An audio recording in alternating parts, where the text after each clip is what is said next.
The Cupcake Murders, Part 1. Since the incident with the barman, Christoph had become my new best friend, regularly popping in to see me or calling me up. To be honest, I didn't really appreciate the attention, but having a connection with the underworld couldn't hurt.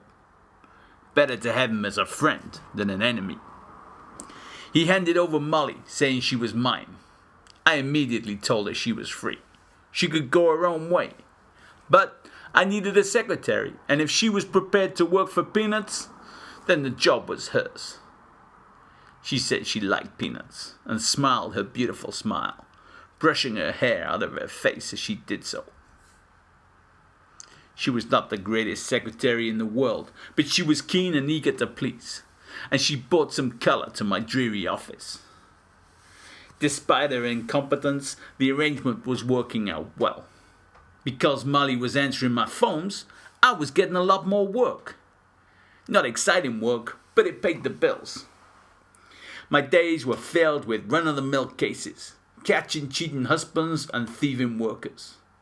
It was the kind of thing I could do with my eyes shut. People who think they're being clever, but actually leave a wake of clues like Hansel and Gretel. The evenings I spent talking to Molly. At first she expected me to sleep with her, working her body like she might do her cupcakes.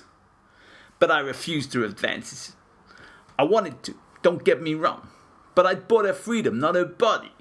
I wanted to know she really wanted me, not that she thought I was just one generous punter. She told me stories about the club, the Johns, Christoph and Santa. She was surprised that Louisa had been seeing the barman.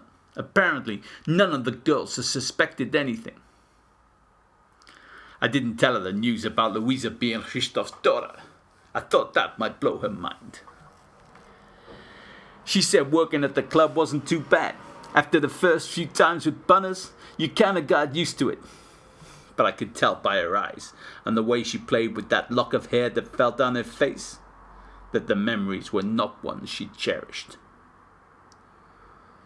The more I heard about Santa, the more I hated him. He was a pick. He took what he wanted from the girls whether they wanted him to or not. Jesus, they were sex workers, not sex toys. Why did Christoph let him get away with it? Something needed to be done. Another day, another dollar, another failed marriage. I'd spend most of the day collecting the evidence the wife needed to make sure she won big in the divorce court. This schmuck was not only cheating on his wife, he was cheating on his lover too. Mind you, the wife was no angel either. Had the husband engaged me, it would have been him that had won big. They deserved each other. When I got back to the office, Molly looked upset. "What's wrong?" I asked. "Christoph called," she said. "Hey, you don't need to worry about him anymore. You're free," I replied. "He wants you to go to Cupcakes ASB," she said deadpan. I looked at her waiting for the punchline. "It's Santa," she said, betraying no emotion. "He's dead."